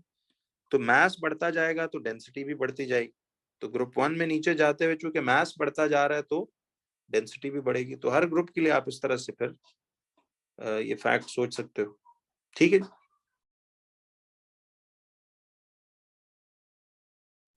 देखिए 7th क्वेश्चन में वो कहता है कि chemical compounds formed from a group 1 element and a group 7 elements contain ionic bonds. कहते हैं जी कि केमिकल कंपाउंड्स हैं formed from a group 1 element and a group 7 element contain ionic bonds. कहता है how are the ionic bonds formed. तो आपने ये देखना है कि जी chemical compounds formed from a group 1 element and group 7 elements contain ionic bonds. ये हमें पता है कि ग्रुप 1 आपको याद है, मालूम है कि ये मेटल्स होते हैं। ठीक है, और ग्रुप 7 एलिमेंट्स यकीनन जो हैं they will be non metals. तो मेटल और नॉन मेटल के दरमियान हमेशा आपको पता है कि एक आयनिक कंपाउंड ही बनता है। तो अब वो कहता है कि how are the ionic bonds formed. अब आपको पता है कि आयनिक बॉन्ड्स जो हैं they are formed due to complete transfer of electrons from metals to non metals. तो देखते हैं जरा, इसमें से कोई बात तो नहीं पूछ रहा। कहता है how are ionic bonds formed. A, electrons are transferred from group 7 atoms to group 1 atoms. नहीं, देखिए ग्रुप 1 से इलेक्ट्रॉन्स ग्रुप 7 को ट्रांसफर होंगे ना, क्योंकि याद है कि मेटल्स के पास वैलेंस शेल में 1, 2 या 3 एक्स्ट्रा इलेक्ट्रॉन्स होते हैं जिनको ये लूज करते हैं। क्योंकि ये ग्रुप 1 है, इसने स्पेसिफाई किया है ना कि ये ग्रुप 1 है, तो ग्रुप 1 अपना एक वैलेंस इलेक्ट्रॉन ग्रुप 7 को ट्रांसफर करेगा। तो ए वाली बात गलत है कि electrons are transferred from group 7 to group 1। नहीं, ग्रुप 1 से इलेक्ट्रॉन्स ग्रुप 7 को ट्रांसफर होते हैं। ठीक है, तो ये ए वाली बात तो गलत लग रही है। बी में कहता है कि इलेक्ट्रॉन्स आर शेयर्ड बिटवीन, तो सी ए वाली बात तो गलत है। बी में कहता है कि electrons are shared, no, ionic bonding है, तो फिर उसमें इलेक्ट्रॉन्स शेयर की तो बात ही नहीं हो रही। ठीक है, बी इज रॉन्ग। सी में कहता है electrons are lost by group 1 atoms and group 7 atoms. यहां तक तो ये बात सही है कि electrons are lost by group 1 atoms and group 7 atoms, but group 1 atoms lose करते हैं लेकिन ग्रुप 7 के एटम्स तो गेन करते हैं। तो ये भी गलत बात हो गई। डी ऑप्शन में कहता है कि electrons are transferred from group 1 atoms to group 7 atoms. तो इसका मतलब है कि ये डी वाली बात दुरुस्त है कि ग्रुप 1 से इलेक्ट्रॉन्स ट्रांसफर होकर ग्रुप 7 की तरफ जाते हैं। तो ये आपके पास 7th का डी ऑप्शन।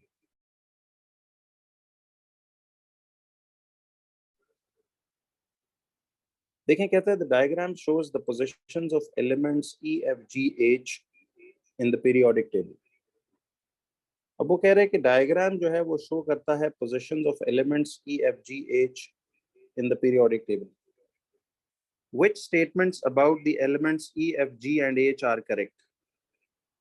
कहता है कौन सी statements about elements E, F, G, H are correct? कहता है E has a higher density than F। अब देखिए जरा कि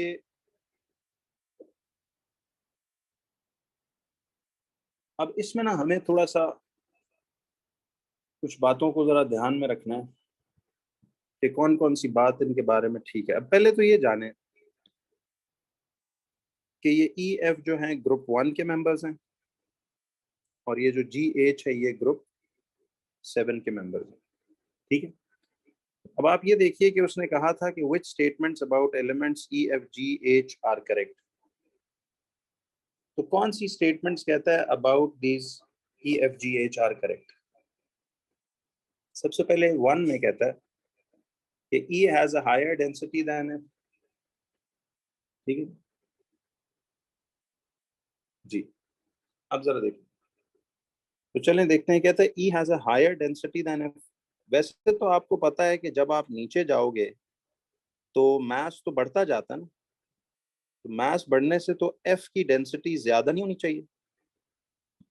वैसे तो आपको पता है ग्रुप 1 की सबसे लोएस्ट डेंसिटी होती है तमाम ग्रुप्स में से, लेकिन एफ चूंकि जरा हैवियर मास है, जाहिर है एम आर तो इसका ज्यादा ही होगा ना। ई का एम आर कम होगा, एफ का सॉरी उससे ज्यादा होगा, तो डेंसिटी तो proportional to mass upon volume है। तो मास जितना जितना बढ़ता जाएगा नीचे जाते हुए डेंसिटी तो बढ़ती जाएगी। ये तो उल्टी बात कर रहा है, वो कह रहा है E has a higher density than F. No, F should have a higher density than E. तो ये पहली स्टेटमेंट तो रॉन्ग स्टेटमेंट है। समझ आ रही है बात सबको? तो जरा देखते हैं नेक्स्ट में। 2 वाली स्टेटमेंट में कहता है E has a higher melting point than F. E has a higher melting point than F. अब देखिए ये जो ई का मेल्टिंग पॉइंट है, अच्छा डाउन द ग्रुप एक छोटा सा फैक्ट याद रखिएगा कि डाउन द ग्रुप 1, देखिए डाउन द ग्रुप 1 रिएक्टिविटी बढ़ती है ना। रिएक्टिविटी इसीलिए बढ़ती है कि इलेक्ट्रॉन लूज करना आसान होता जाता है। ठीक है, तो हमने इसमें ये देखना है कि E has a higher melting point than F. तो इसका मतलब है कि एफ में से देखो इलेक्ट्रॉन लूज करना जो है वो आसान होगा ना, ई में से थोड़ा मुश्किल होगा, एफ में से इजियर होगा। तो फिर जाहिर है कि ई का मेल्टिंग पॉइंट जो है वो रिलेटिवली इसका हाई होना चाहिए, हायर होना चाहिए, और एफ का उससे लोअर होगा। तो वैसे फैक्ट याद रखना है कि डाउन द ग्रुप 1 जो है मेल्टिंग पॉइंट डिक्रीजेस। ठीक है जी, मेल्टिंग पॉइंट जो है वो कम होता जाता है because it becomes easier to lose electrons. तो इलेक्ट्रॉन्स लूज करना चूंकि आसान होता जाता है, तो इसका मतलब है कि फिर down the group 1 melting point जो है वो कम हो जाए। ठीक है, तो ये तो बात सही है कि E has a higher melting point than F। This is a correct statement. तो ये फैक्ट जरा जहन में रखिएगा। तो देखिए ना, चूंकि down the group 1 melting point कम होता जाएगा, तो इसका मतलब है कि नीचे आते हुए मेल्टिंग पॉइंट कम होता जा रहा है, तो इसका मतलब है कि ई का मेल्टिंग पॉइंट हायर है और एफ का मेल्टिंग पॉइंट लोअर है। तो ये बात तो सही है। थर्ड में कहता है G has a darker colour than H. देखिए जी का लाइटर कलर होना चाहिए देन एच, बिकॉज नीचे ग्रुप 7 में आप जैसे आते हो तो कलर आप देखते हो ना डार्कर होता जाता है, कि जैसे fluorine was a pale yellow gas, chlorine was a yellowish green, bromine was a reddish brown. तो कलर तो डार्क होता जाए। तो थर्ड स्टेटमेंट वो कह रहे हैं कि G has a darker colour than H. No, G का लाइटर कलर होना चाहिए एंड एच का डार्कर कलर होना चाहिए। ठीक है, जी का लाइटर कलर होना चाहिए और एच का डार्कर कलर होना चाहिए। तो अब ये बात जब आपने देख ली, तो वो आगे कहता है कि बताओ फोर्थ में कि G has a lower melting point than H. देखिए G has a lower melting point than H. तो अब मुझे ये बताइए कि जी का कहता है कि लोअर मेल्टिंग पॉइंट है देन एच। तो जी का lower melting point than H है, तो इसका मतलब है कि बात तो सही है कि जी ग्रुप 7 में आपको फैक्ट याद है कि down the group melting boiling point down the group 7, ये बात तो हमने लिखी हुई है ना कि down the group 7 melting boiling point increases, क्योंकि स्टेट उसकी सॉलिड से गैस से सॉलिड होती है। तो ये एच पार्ट में फोर्थ में कहता है G has a lower melting point, तो बात तो ठीक है कि नीचे आते हुए मेल्टिंग बॉइलिंग पॉइंट बढ़ता है, तो जी का लोअर मेल्टिंग पॉइंट होना चाहिए, सी जी का लोअर मेल्टिंग पॉइंट होना चाहिए और एच का रिलेटिवली उससे हायर होना चाहिए। तो ये बात तो सही है कि G has a lower melting point, तो 2 एंड थर्ड वाली स्टेटमेंट गलत थी, तो 2 एंड 4 इज करेक्ट, तो 2 एंड 4 ऑप्शन डी, तो इसका गारंटीड आंसर डी होना चाहिए। लेट्स चेक क्या सही है कि नहीं। तो 23rd का डी ऑप्शन। क्वेश्चन नंबर 6 पे आइए, कहता है कि which statement about the structure of a metal explains why metals are malleable. Which statement about the structure of a metal explains why metals are malleable? देखिए वो कह रहे हैं कि बताएं कि कौन सी स्टेटमेंट इन चारों में से आपको मेटल्स के बारे में एक्सप्लेन करती है कि वो क्यों मैलिएबल है। ठीक है, मैलिएबल का मतलब था, हमने पढ़ा था कि all metals without exception are malleable, यानी they can be converted into thin sheets. ठीक है, they can be converted into thin sheets without breaking. तो जब उन्हें आप थिन शीट्स में विदाउट ब्रेकिंग कन्वर्ट कर सकते हो, ठीक है जी, they can be converted into thin sheets without breaking. तो अब वो कहता है कि बताइए ए में कि क्या इस वजह से कि the electrons can move freely through out the lattice. देखिए ये तो कुछ कंडक्शन ऑफ इलेक्ट्रिसिटी की बात को एक्सप्लेन करता है ना कि electrons can move freely through out the lattice. ये बात तो ए वाली बात तो मेटल्स की कंडक्शन ऑफ इलेक्ट्रिसिटी के बारे में एक्सप्लेन कर रही है। बी में कहता है कि the layers of metal ions can slide over each other. बिल्कुल सही, कि देखिए यही बात है मैलिएबल होने की। मैलिएबल का मतलब है कि दे can be converted into thin sheets. तो एक चीज शीट्स में तभी कन्वर्ट होगी ना बिकॉज वो लेयर्स एक दूसरे पे स्लाइड करके ऐसे फिर पतली होने शुरू हो जाएंगी और एक शीट की फॉर्म में कन्वर्ट होगी। तो ये बात अब तक तो ठीक लग रही है, बट सी भी चेक करते हैं कि the metal ions are positively charged. देखिए मेटल आयंस का पॉजिटिवली चार्ज होने का ताल्लुक उसकी बॉन्डिंग से हो सकता है, उसकी मैलिएबिलिटी से इसका कोई लिंक नहीं। डी में कहता है there is a strong force of attraction between the metal ions and the electrons. ये तो उस इलेक्ट्रोस्टैटिक फोर्स ऑफ अट्रैक्शन की बात को एक्सप्लेन करता है। मैलिएबिलिटी का ताल्लुक याद रखिए, layers of the metal ions can slide over each other. 6 का बी ऑप्शन आपका करेक्ट आंसर होगा। तो you can just always see के 6 का ये बी ऑप्शन आंसर आ रहा है।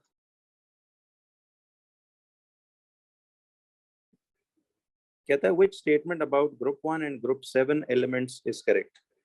कहता है कौन सा जो स्टेटमेंट है अबाउट ग्रुप 1 एंड ग्रुप, तो कहता है कि which statement about group 1 and group 7 elements is correct। Group 7 elements are monoatomic non-metals, ये तो गलत बात है, ग्रुप 7 डायटोमिक है। सेकंड में कहता है lithium is more reactive than with water than caesium. नहीं, देखिए ग्रुप 1 में क्या होता है, ये टेक्निकली एक गलत बात है। वजह यह है कि आपको पता है ग्रुप 1 का ऑर्डर है इस तरह से, जो हम पढ़ते होते थे, लाला ने की रब से फरियाद। तो इट मीन्स के नीचे जाते हुए रिएक्टिविटी तो बढ़ती है। ग्रुप 1 में आपको याद है कि डाउन द ग्रुप 1 रिएक्टिविटी तो बढ़ती थी, इंक्रीज होती थी। तो lithium is least reactive, francium is most reactive. तो reactivity increases as you go down. वो कह रहा है lithium is more reactive than caesium. No, lithium is less reactive, caesium is more reactive. So this is a wrong statement। C option में कहता है the melting points of group 1 metals increase down the group। अच्छा, ये मैंने आपको एक updated fact पिछले yearly में बताया था कि डाउन द ग्रुप 1, ठीक है, डाउन द ग्रुप 1 जब रिएक्टिविटी बढ़ती है तो melting and boiling point decrease होता है। ठीक है, क्योंकि इलेक्ट्रॉन लूज करवाना आसान होता जाता है ना, थोड़ी सी एनर्जी देने से भी इलेक्ट्रॉन्स लूज हो जाता है। तो down the group 1 melting and boiling point decreases, तो ये वाली स्टेटमेंट भी गलत बात है, ठीक है। तो ये फैक्ट जरा आपने याद रखना है आपसे down the group 1 melting boiling point के लिए। ये एक अपडेटेड फैक्ट था जो मैंने आपको थ्योरी से भी बताना शुरू किया था अबाउट ग्रुप 1 कि मेल्टिंग बॉइलिंग पॉइंट नीचे जाते हुए डिक्रीज होता है, रिएक्टिविटी बढ़ती है, मेल्टिंग बॉइलिंग डिक्रीज होता है। सी बात भी गलत है, तो ज़रा डी ठीक होगी। Potassium bromide reacts with chlorine to produce an orange solution. Potassium bromide reacts with chlorine, देखिए पोटेशियम ब्रोमाइड KBr है, रिएक्ट्स विद क्लोरीन, तो ये वही डिस्प्लेसमेंट रिएक्शन है ना कि ग्रुप 7 में क्लोरीन इज मोर रिएक्टिव, देखिए ये मोर रिएक्टिव है और ब्रोमीन जो है वो लेस रिएक्टिव है। देखिए ना ग्रुप 7 का ऑर्डर है fluorine, chlorine, bromine, iodine and astatine, तो रिएक्टिविटी तो नीचे आते हुए कम होती है। तो इसका मतलब है कि chlorine is more reactive and bromine is less reactive, तो क्या होगा कि इधर से ये मोर रिएक्टिव आके इस लेस को हटा देगा, तो ये KCl बनेगा और प्लस Br2। तो देखिए इसमें ये ब्रोमीन को ना वो रेडिश ब्राउन, अब पिछली 2-3 बातें तो बिल्कुल ही गलत है ना, आउटराइटली गलत है। तो रेडिश ब्राउन या इसको वो ऑरेंज भी कहता है, तो रेडिश ब्राउन लिक्विड है ये, या तो रेडिश ब्राउन कलर हो जाएगा या उसको ऑरेंज भी वो अक्सर पास्ट पेपर्स में कह देता है, तो कोई इतना फर्क नहीं है। लेकिन देखिए हमें इसमें इस तरह से पता चला कि ये बात बिल्कुल सही है, react with chlorine to produce an orange solution, because A वाली बात बिल्कुल गलत, B is absolutely wrong, C is absolutely opposite fact. अगर आप देखें तो ABC चूंकि तीनों बिल्कुल गलत बातें हैं, तो डी का फिर मार्जिन ऑफ एरर है इसमें कि ऑरेंज या रेडिश ब्राउन, तो हम इसको डी ऑप्शन के तौर पे मान सकते हैं। तो 22 का डी ऑप्शन इसका आंसर होगा, तो 22 का D option is the answer. अब देखिए वो कहता है कि the properties of the element titanium can B predicted from its position in the periodic table. अब टाइटेनियम जरा गौर से हम जाके देख लेते हैं कि टाइटेनियम एक्चुअली किस किस्म का एक एलिमेंट है। तो आपको पीरियोडिक टेबल की कॉपी देखिए इसमें एंड पे दी होगी, ये टाइटेनियम, देखिए दिस इज टाइटेनियम। तो आप अगर गौर से देखें तो ये आपका ग्रुप 2 है और ये ग्रुप 3 है, और इनके दरमियान इन तमाम एलिमेंट्स को हम ट्रांजिशन एलिमेंट्स कहते हैं। इसका मतलब ये हुआ कि टाइटेनियम जो है this is a transition element. अच्छा, अब अगर टाइटेनियम ट्रांजिशन एलिमेंट है तो इसका मतलब ये होता है कि देखिए अब कि ट्रांजिशन एलिमेंट्स की प्रॉपर्टीज आपको पता है, तो इन शॉर्ट वो आपसे ये पूछना चाह रहा है कि टाइटेनियम, अब हमें मालूम होना चाहिए कि ये एक ट्रांजिशन मेटल है। तो ट्रांजिशन मेटल्स की प्रॉपर्टीज क्या होती हैं? देखिए can be used as a catalyst, बिल्कुल titanium can be used as a catalyst, तो tick mark tick mark tick mark. तो मतलब ये डी ऑप्शन तो गया, क्योंकि उसमें कह रहा है ट्रांजिशन के तौर, कैटलिस्ट के तौर पे यूज नहीं किया जा सकता। फिर दूसरी बात देखिए, कंडक्ट्स इलेक्ट्रिसिटी व्हेन सॉलिड, बिल्कुल टिक मार्क और टिक मार्क, मेटल है ना, तो ये क्रॉस वाला ऑप्शन तो ये गया सी। फिर देखिए हैज लो डेंसिटी, नहीं, transition metals have higher density, क्योंकि मेटल्स हैं तो ये आ रहा है, तो इसका मतलब है कि ऑप्शन ए हमारा जवाब इसमें हो सकता है। लेकिन एक minute, has low density tick mark, हाँ सॉरी, ये लो डेंसिटी पे तो उसकी हाई डेंसिटी है ना, तो ये तो क्रॉस होना चाहिए, ये लो डेंसिटी नहीं है, ठीक है। और फिर कहता है फॉर्म्स कलर्ड कंपाउंड्स, यस, तो ये बी ऑप्शन होगा सर। बात समझ आई? देखिए इसमें क्रॉस का मतलब है कि ये बात नहीं है, तो लो डेंसिटी नहीं होती उसकी, ठीक है, लो डेंसिटी उसकी नहीं है, टिक नहीं मार्क करना, इसमें क्रॉस है कि लो डेंसिटी, यानी उनकी लो डेंसिटी नहीं है, दे हैव हाई डेंसिटी। और फॉर्म कलर्ड कंपाउंड्स टिक मार्क, तो इसका मतलब है बी ऑप्शन, तो ए वाली बात उस वजह से गलत होगी। तो 23 का बी करेक्ट ऑप्शन होना चाहिए, तो 23 का ये बी आ जाएगा आंसर। अब देखिए कहता है which diagram shows a mixture of noble gases, which diagram shows a mixture of noble gases. तो अब इसमें से कौन सा नोबल गैसेस, आपको पता है कि दे आर ग्रुप 8 गैसेस, ठीक है जी। अगर ये ग्रुप 8 वाली गैसेस हैं, ठीक है, ग्रुप 8 वाली गैसेस हैं, तो इसका मतलब है कि which diagram shows a mixture of noble gases. तो नोबल गैसेस में हमने ये देखना है कि इसमें नोबल गैसेस मींस कि ये मोनो एटॉमिक होती हैं। Group 8 gases are all monoatomic, यानी वो सिंगल एटम के तौर पे एग्जिस्ट करती हैं। तो इनमें कौन सा ऑप्शन सिंगल एटम्स है?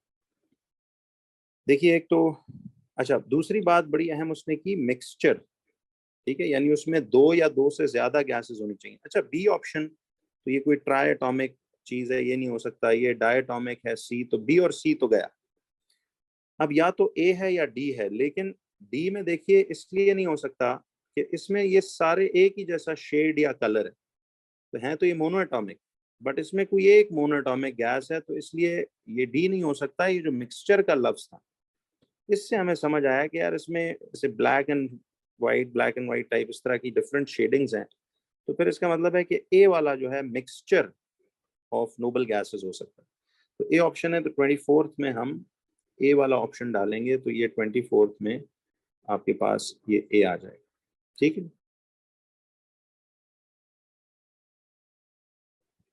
कहते हैं electronic structures of helium, neon and argon are shown. अब देखिए ये हीलियम है, ये नियॉन है, और ये आर्गॉन है। हीलियम वैसे 2,4 होता है, आर्गॉन नियॉन 10,20 होता है, आर्गॉन 18,40 होता है। अब वो कहता है कि which row describes these gases. तो सवाल बस गौर से पढ़िएगा, नॉलेज आपको सही है तो फिर कोई ऐसा मसला नहीं होना चाहिए। देखिए कहता है कि which row describes these gases. अच्छा आपको पता है ये सारी ग्रुप 8 गैसेस है। इन सब का देखो, इस हीलियम का डुप्लेट मुकम्मल है, इसके लास्ट में ऑक्टेट पूरा है, इसका ऑक्टेट पूरा है। तो ये तो स्टेबल है, डोंट रिएक्ट, मोनोएटॉमिक हैं, ग्रुप 8 की सारी फीचर्स आपको पता है। रिएक्टिविटी क्या है, ये अनरिएक्टिव अनरिएक्टिव अनरिएक्टिव है। रिएक्टिव ये नहीं होते तो ए तो गलत, पूरी बात ही गलत होगी। बी में कहता है अनरिएक्टिव। अच्छा अब फॉर्म ऑफ द गैस क्या है, ये सब। अब देखो ये डायटोमिक डायटोमिक, तो इससे तो बी और आपका ये सी ऑप्शन तो इसी बात से गए, तो डी रह गया फिर, जो सही बात है कि देखिए अनरिएक्टिव है, मोनोएटॉमिक है, और complete outer shell of electrons.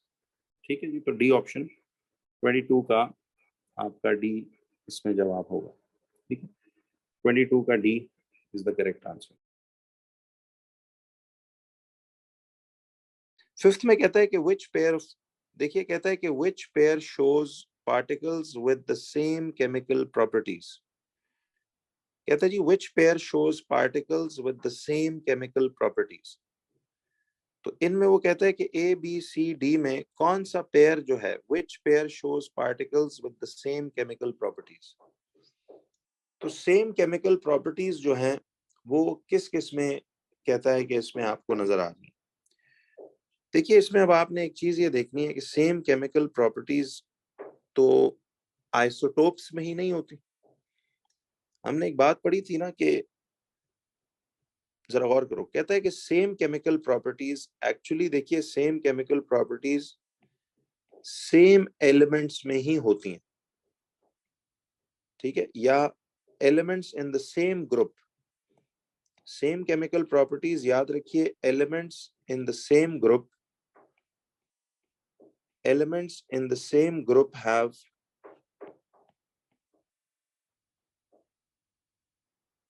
same chemical properties.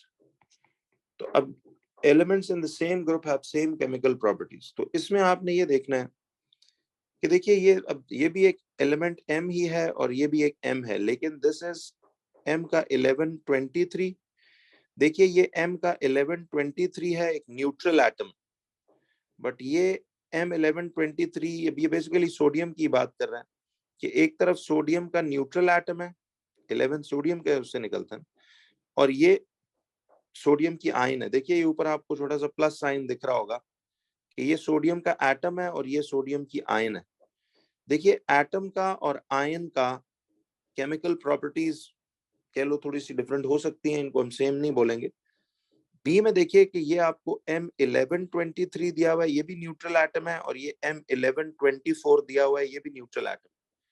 देखिए दोनों का प्रोटॉन नंबर सेम है, बट ऊपर से मास नंबर डिफरेंट है, तो ये बेसिकली दोनों कौन है, आर्ट दीज आइसोटोप्स। देखिए ये आइसोटोप्स हैं, इसमें ये ए वाले में वो एटम और आयन था, अच्छा, अब यहाँ पे क्या है, देखिए कि दिस इज M1123 और ये M1223 है। देखिए ये तो एलिमेंट हमेशा याद रखिए पहचाना जाता है अपने इस छोटे वाले नंबर यानी प्रोटॉन नंबर से। तो ये तो हैं ही डिफरेंट एलिमेंट्स, ठीक है, दीज आर डिफरेंट एलिमेंट्स। तो सेम केमिकल प्रॉपर्टीज अब तक देखते हैं किसकी होंगी। इसी तरह से ये देखिए ये M1123 का आयन है और ये M1224 का आयन। तो ये बेसिकली सोडियम आयन है और ये मैग्नीशियम आयन। जरा देखिए ना, अगर आप इसको वैसे चलो एलिमेंट्स की स्पेसिफिकेशन में ले जाओ तो ये सोडियम आयन है, दिस इज मैग्नीशियम का आयन। अब मुझे बताएं कि देखिए सोडियम ग्रुप 1 में है और मैग्नीशियम जो है वो ग्रुप 2 में है, तो इनकी प्रॉपर्टीज तो सेम नहीं हो सकती। सी भी सेम नहीं हो सकती बिकॉज ये सोडियम है और ये वाला मैग्नीशियम है। तो सी में भी सेम ग्रुप के हैं ही नहीं, क्योंकि सेम ग्रुप वालों की केमिकल प्रॉपर्टीज एक जैसी होनी चाहिए। ठीक है जी, तो अब इसी तरह से देखिए, तो समझ आ गई ना कि देखिए ये सोडियम आयन था, ये मैग्नीशियम आयन था, और इसी तरह सी ऑप्शन में ये सोडियम है और ये मैग्नीशियम है। तो ये सोडियम का तो ग्रुप 1 है, मैग्नीशियम का ग्रुप 2 है, इनके तो ग्रुप्स ही डिफरेंट है। तो डिफरेंट ग्रुप वालों का तो सेम केमिकल प्रॉपर्टी सेम नहीं हो सकती। और इस वाले में ए वाले में इसलिए हमने ऑप्शन को, अब देखिए ए या बी में से आपने सेलेक्ट करना, लेकिन ए या बी में से ज्यादा क्लोजेस्ट ये बी वाली ऑप्शन पता है इसलिए है कि आइसोटोप सिर्फ क्या है कि ये उसी एलिमेंट की दो डिफरेंट शक्लें हैं सिर्फ, ठीक है, these are different forms of the same element. तो सेम एलिमेंट होगा तो ज्यादा हम इसको प्रिसाइज आंसर मानेंगे कि उसकी सेम केमिकल प्रॉपर्टीज होंगी। हालांकि अब देखिए ये भी एक सेम एलिमेंट ही है 11 11 23 23, लेकिन ये न्यूट्रल एटम ऑफ सोडियम है और ये आयन ऑफ सोडियम। तो इसमें फिर भी चलो थोड़ा सा फर्क है कि एक न्यूट्रल एटम है एक आयन है, लेकिन बी ऑप्शन बिल्कुल करेक्ट इसलिए है कि देखिए इसमें अगर फर्ज करो बी ऑप्शन ना होता तो फिर हम ए को चलो पिक कर लेते, लेकिन बी वाला option is correctly labelled because इसमें ये दोनों आइसोटोप्स हैं, these are isotopes of the same element. तो आइसोटोप्स बिल्कुल एक जैसे होते हैं, सिर्फ उनमें न्यूट्रॉन्स की तादाद वो डिफरेंट होती है। और देखिए ये इसलिए ए की इसलिए भी ये सेम केमिकल प्रॉपर्टी नहीं हो सकती क्योंकि सोडियम के एटम में इलेक्ट्रॉन्स 281 होंगे और सोडियम आयंस में 28 होंगे।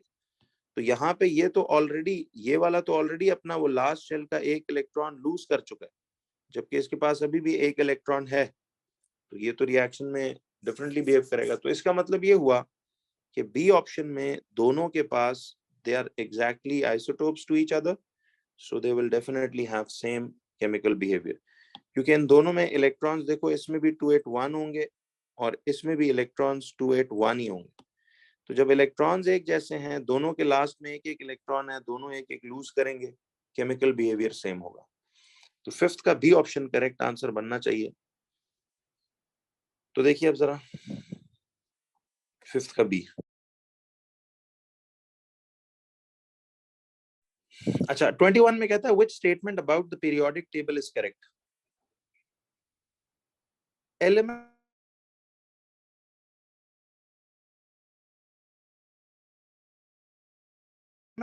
in the same group have the same number of electron shells, number of electron shells। देखिए सेम ग्रुप वालों में कैसे सेम शेल्स हो गए, जैसे सोडियम है, लिथियम है, सोडियम पोटेशियम रुबिडियम। तो आप देखते हो ना इसकी दो शेल्स, सोडियम में 3 शेल्स हैं, पोटेशियम में 4 शेल्स हैं। तो शेल्स तो बढ़ते हैं, शेल्स का ताल्लुक सेम ग्रुप से नहीं सेम पीरियड से होता है। तो इलेक्ट्रॉन शेल्स की बात वो कर रहा है। तो ये स्टेटमेंट बिल्कुल रॉन्ग स्टेटमेंट, शेल्स, ठीक है, elements in the same group have same number of electron shells, ये बात गलत है। बी में कहता है कि it contains elements arranged in order of increasing proton number. It contains elements arranged in the order of increasing proton number. तो अब जरा सवाल ये था कि it contains elements arranged in order of increasing proton number. तो अब सवाल ये था जी, देखिए इसमें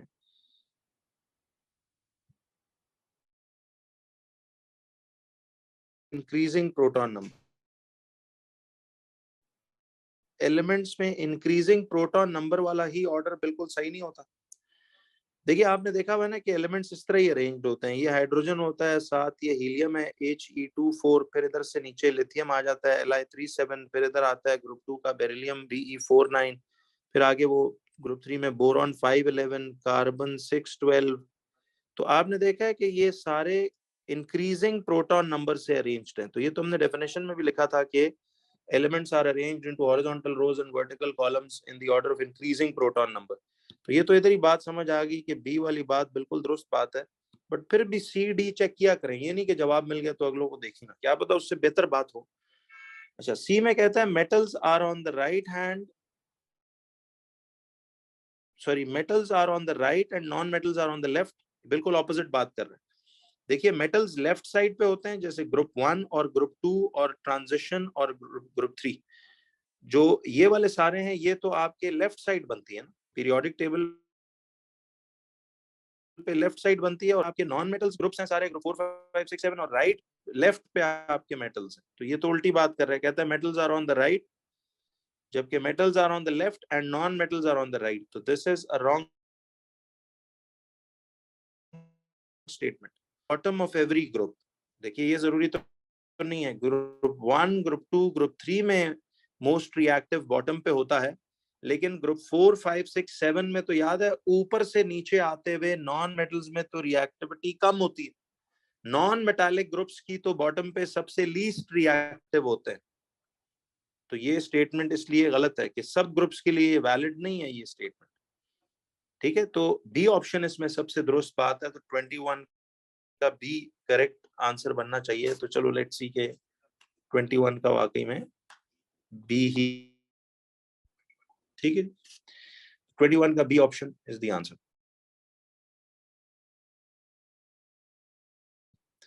क्वेश्चन नंबर 22 पे देखिए, कहता है कि chlorine bromine and iodine are elements, chlorine है ब्रोमीन है और आयोडीन है, कहते हैं they are elements in group 7 of the periodic table, which state, कहता है कौन सी स्टेटमेंट इन एलिमेंट्स के बारे में दुरुस्त नहीं है, नॉट करेक्ट। तो मुझे ये बताइए कि नॉट करेक्ट वाली बात हमने ढूंढनी। देखिए बात क्लोरीन ब्रोमीन और आयोडीन की चल रही है, तो ग्रुप 7 का तो पूरा ऑर्डर आपको याद है, fluorine chlorine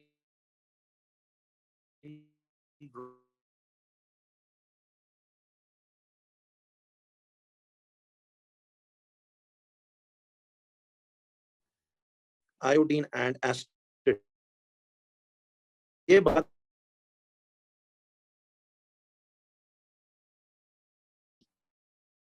chlorine bromine iodine, तो कौन सी स्टेटमेंट इनमें,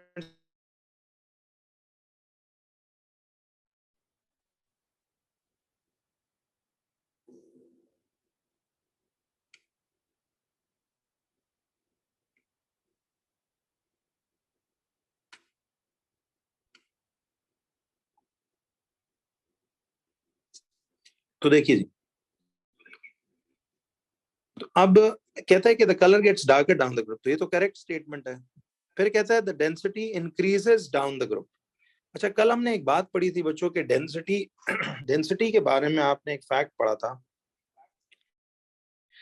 कि तमाम में डेंसिटी नीचे जाते हुए बढ़ती है, याद है कल 2022 के पेपर में भी आई गेस ये बात आई थी।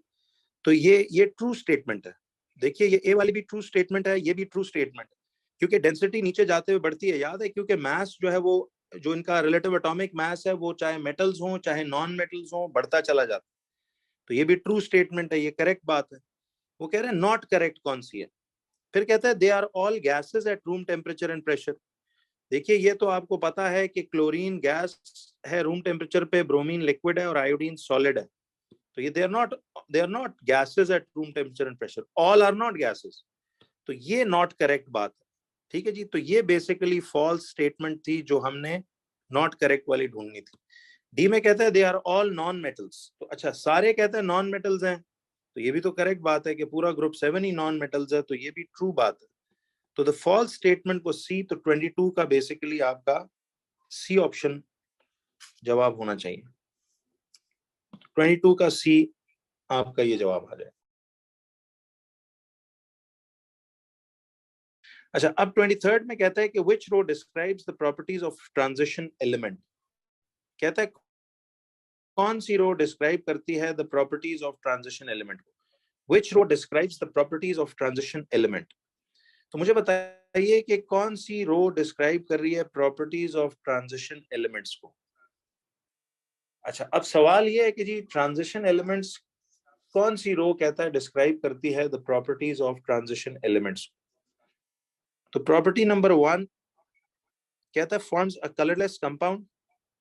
ट्रांजिशन एलिमेंट की forms a colourless, no. Forms colourless, no. High density, तो ट्रांजिशन तो कलरलेस बनाते ही नहीं है, उन तो कलर्ड कंपाउंड्स बनाते हैं. तो या तो सी ऑप्शन है या डी है कि जी दे आर ट्रांजिशन एलिमेंट्स, तो या हाई डेंसिटी ये तो हमें पता है. प्रॉपर्टी 2 क्या होगी, they act as catalyst, low electrical conductivity. नहीं, उनकी हाई इलेक्ट्रिकल कंडक्टिविटी होती है, लेकिन ये बात दुरुस्त है. तो टिपिकल बात सी वाली सही इसलिए लग रही है कि देखिए ट्रांजिशन एलिमेंट्स की डेंसिटी हाई होती है और they act as catalysts, they form coloured compounds, they have variable oxidation states, they वो बाकी मेटल्स की जो हमने एक प्रॉपर्टी का एक कंपैरिजन याद है देखा था.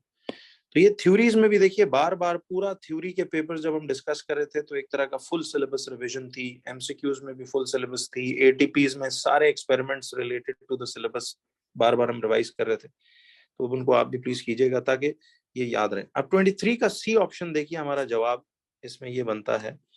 तो 23 का सी आंसर ये यूं हो जाएगा.